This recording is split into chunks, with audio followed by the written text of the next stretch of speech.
Hello guys, চলে এসেছি বাঙাল বাড়ির কিছু রিচুয়ালস নিয়ে। তো কাল রাতে রেডি হয়ে চললাম বাজার করতে পাঁচনের জন্য। আমাদের বাড়িতে কাল হবে পাঁচন।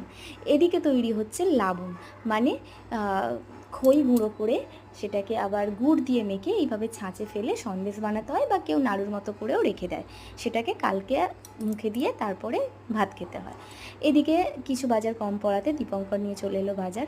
তারপর সারাদিন লুচি খেয়ে আর ভাল লাগছিল না রাতে লুচি খেতে, তাই এদিকে একটু আমার আর মায়ের জন্য পরোটা বানিয়ে নিলাম।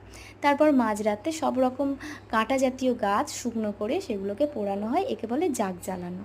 মানে আমাদের বাড়ির যত ধন দৌলত আছে সেগুলো জাগবে আর কি। তো যাই হোক, তারপর পরের দিন মানে আজ সকালে আমাদের নিম হলুদ মাখতে হয়। তো নিম হলুদ মেখে স্নান করে পুজো দেওয়া আমার কমপ্লিট হয়ে গেছে। এদিকে দেখো, দরজার মধ্যে আকন্দ ফুলের মালা আর নিম পাতা এইভাবে ঝুলিয়ে রাখতে হয়। তারপরে মুখে নিম পাতা দিয়ে তারপরে লাবণ খেয়ে আটকড়াই খেয়ে তারপর কিছু খেতে হয়। তো